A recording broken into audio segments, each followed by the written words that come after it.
La fecha de entrega de su hijo no se había pactado, ya que Rosalía se oponía a escribir lo que ellos le pedían. Pero quien le instaba a que lo hiciera era su propio hijo, ya que estaba de rehén. El plazo que le pusieron los extras a Rosalía se cumplía en el año 2000. Ya habían pasado 5 años desde la captura de Felipe, hasta que Rosalía decidió hacer público lo que ellos le pedían. Lo que se puede apreciar en Rosalía es que no hay ningún tipo de especulación. Durante esos 5 años, la vida de Rosalía no se detuvo. Debió seguir con su vida normal. Desde el primer momento, tuvo que decir que su hijo se había ido a Brasil. Algo normal, tanto para ella como para los demás. No cambiaba en nada, por la sencilla razón que siempre vivió enclaustrada, desde su niñez, cuando estaba con su abuela en el gallinero, hasta cuando se casó, pasando al enclaustro con otra familia. La gente preguntaba mucho por Felipe, ya que lo apreciaban bastante, principalmente porque tenía cultura general, ya que se había leído 5.000 libros y era prácticamente una enciclopedia andante. Pero antes que pudiera irse a Brasil, se lo llevaron en ese interín. Felipe no perdió el tiempo, ya que se puso en su laboratorio a estudiar la integración científica de la teoría fractal, aplicada al control de los fenómenos físicos. Siempre quedará la duda si descubrió algo o si llegó a introducirse en algún misterio que no debía. Lo que sí es seguro es que envió a Rosalía a verse con una persona que ella no conocía. Le hizo tomar un taxi y le dijo: subís aquí, bajás aquí, vas a la rectoría y pedís hablar con el secretario del rector y le entregás este libro. Decile que lo lea todo, que ya voy a ir a verlo yo y charlamos. Lo que Rosalía pudo observar era que el texto trataba sobre la teoría fractal. En el papel donde le anotó la dirección decía Universidad Católica. El papel lo tiró Rosalía, por lo que ignoró si ese era el nombre de la universidad y el nombre del joven. En una oportunidad, Rosalía ofreció los servicios de su hijo al coronel Seineldin, militar argentino nacionalista católico, que especialmente se destacó por su desempeño en la Guerra de Malvinas en el año de 1982. Debido a la trayectoria que tenía Felipe, sería un desperdicio no aprovecharla en bien de la patria, y así fue como Seineldin lo contrató como secretario privado. Luego de la CIDE, Secretaría de Inteligencia del Estado, fue enviado a Estados Unidos a la DEA para realizar un curso sobre narcotráfico. Rosalía no conocía personalmente al coronel, pero sí a través de su hijo, ya que era su líder. De boca de Rosalía solo salían sapos y culebras para referirse al coronel, hasta que Felipe un buen día montó en cólera y le dijo a Rosalía los epítetos más irreproducibles que puedan no figurar en la lengua española. Cortó el diálogo con ella, dio un portazo y se fue, ya que debía viajar urgente para solucionar un entuerto que estaba en litigio con el gobernador de la provincia de Santa Cruz. Rosalía quedó desolada, angustiada, contrariada e instantáneamente le acercaron la solución. La verdad que cuando se tomó el atrevimiento de escribirle al coronel, había 1000 posibilidades. Una que no llegase a sus manos, otra que no le diese curso e importancia. En fin, esperaba lo peor. Pero ocurrió que a la semana que regresaba Felipe de Santa Cruz, suena el teléfono y Rosalía le dice: es para vos, del regimiento de Palermo. Rosalía se puso blanca y Felipe lo tuvo que notar, porque le dice: vieja, ¿qué hiciste? Rosalía corrió a buscar el borrador de la carta y le dijo: le envié esta carta al coronel. ¿Y él? ¿Y por qué hiciste eso? Rosalía se quedó muda. Felipe atendió la llamada y le dijeron que fuese de inmediato para entrevistarse con el coronel Seineldin. Así fue la conexión. A partir de ese momento, Felipe debía ir todas las mañanas a determinada hora, hasta que un día le dice a Rosalía: ahora, por haberte expresado inmoralmente, despectivamente, insolentemente hacia el coronel, te digo, ¿quién crees que sos vos para tomarte el atrevimiento de denigrar a una persona que no conoces?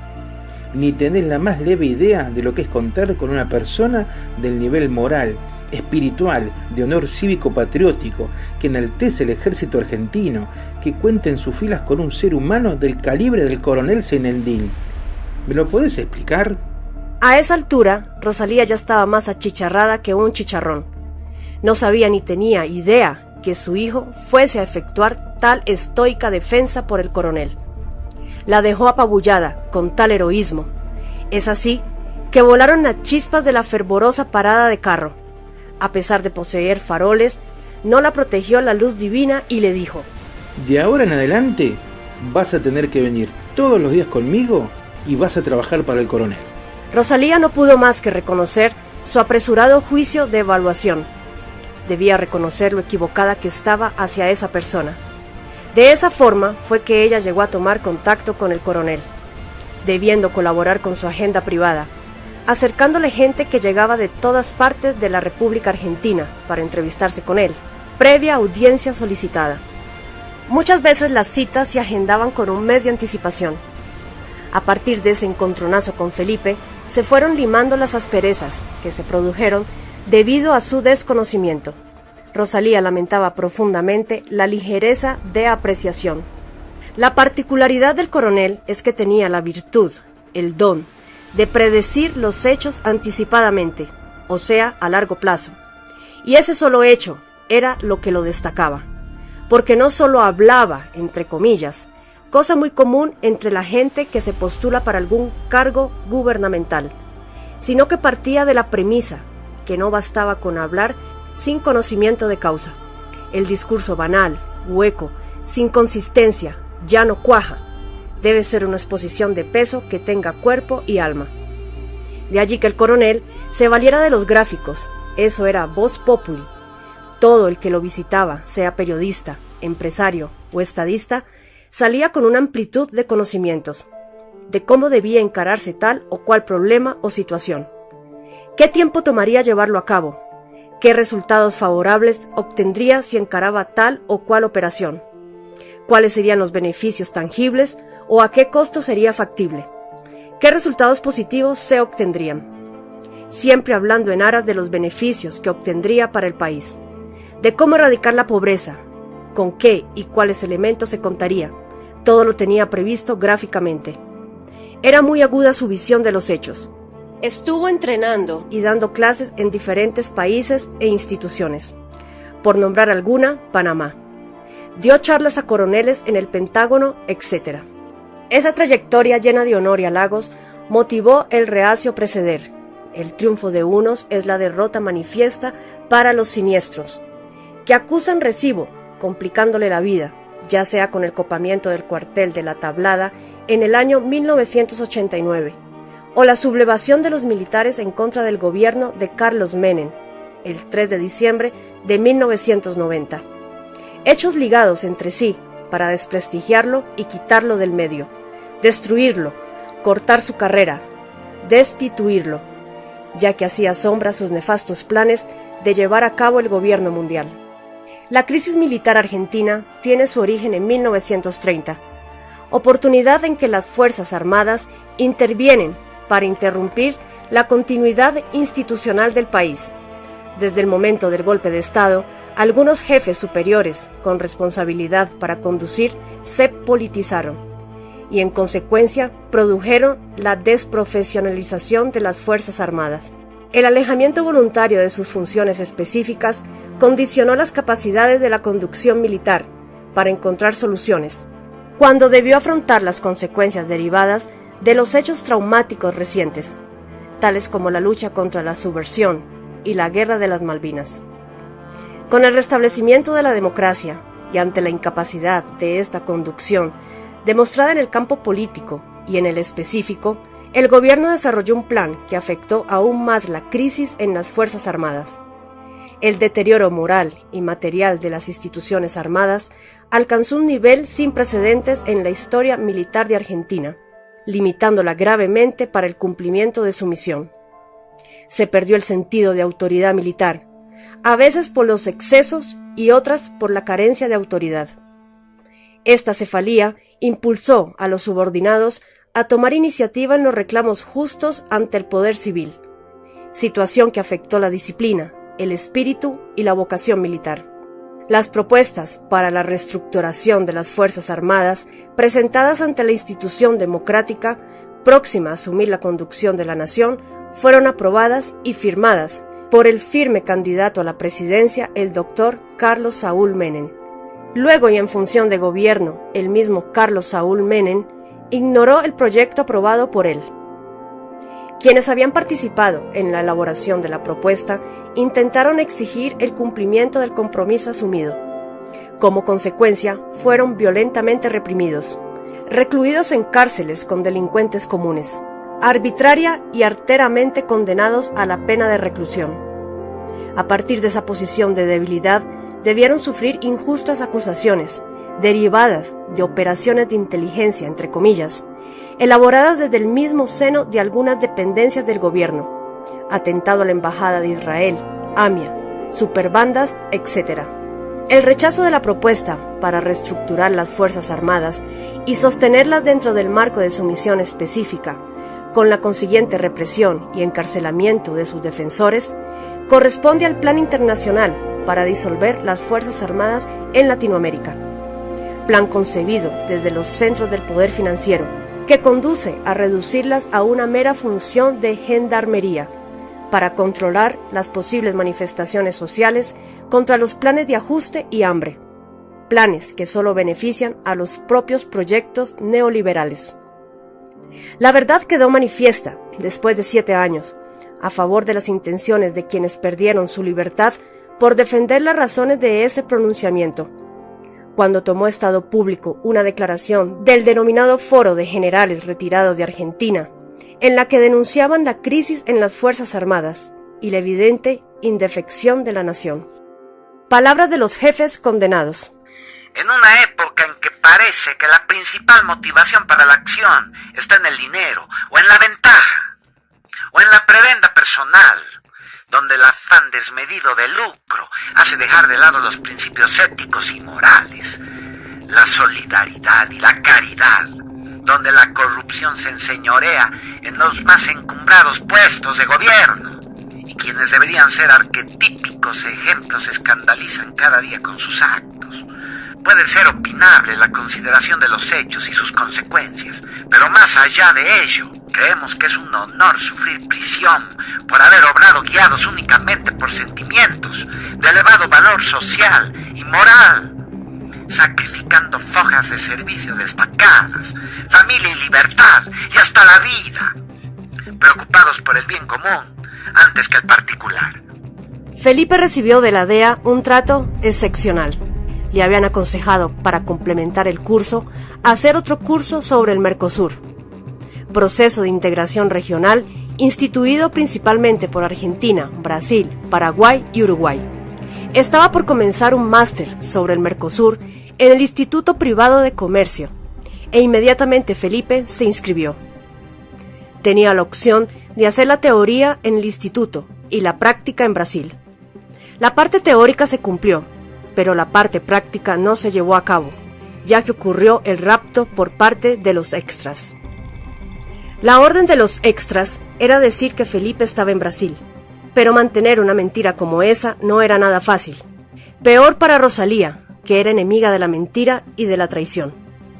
No faltaban los interrogatorios de la gente, que se mostraba muy interesada por saber el paradero de Felipe, y lo que hacía, si había llamado o no, si escribía o no, etc. Cuando ocurre un secuestro en la familia, hay que negociar por los rehenes, y muchos de los secuestradores lo primero que advierten es no poner en aviso a la policía. Pero en este caso, Rosalía se encontraba sola. No podía negociar con nadie, y tenía que divulgar la mayor información que fuese posible para lograr la liberación de su hijo. ¿Sería una forma de prevenirnos de algo? ¿De una catástrofe? ¿Qué podríamos hacer? Es como querer parar el viento con las manos. Por supuesto, habrán notado que Rosalía comienza este escrito con mucho ánimo y énfasis, y a medida que va narrando los sucesos, se va tornando un poco escéptica. Y habrán comprobado también que Rosalía no menciona lugares o nombres, solo hace referencia a las fechas. Rosalía aclara este punto. Ni mi familia, Ni mi hijo ni yo somos preponderantes o importantes. Solo somos piezas de ajedrez. Aquí lo que es inminente es el mensaje que ellos quieren emitir, el cual será evaluado en su justa dimensión. ¿Qué pasa? ¿Alguien nos quiere invadir? Quisiera que alguien tome conciencia. A pesar de que yo sea una inconsciente, ya expliqué que me quitaron varios sentidos. Uno de ellos es la cordura. No puedo medir las consecuencias que puede acarrear. Algo quieren transmitir y yo no alcanzo a dilucidarlo. Me sigo preguntando. Mi hijo se gestó en el año 1945, o sea, hace 55 años. Me casaron de prepo. Me engendraron un hijo de prepo. Y todo esto calculado matemáticamente para llegar al 2000. ¿Y ahora qué pasa? Debe ser algo muy grande, inimaginable, todo planificado. Me quedo sin mi madre, me quedo viuda y aparecen ellos. Es como si me hubiesen sacado a todos los que me rodeaban para que comience a cumplir la misión, sin obstáculos. Además, cuando les pregunto ¿qué pasa?, solo me dicen es por y para seguridad nacional. Debemos dejar aclarado el tema totalmente, quizás insólito para algunos, poco creíble para otros, y fantástico para el común de la gente. Eso no cuenta para nada. Hay opiniones vertidas, con el enriquecimiento del conocimiento. La única verdad es la realidad.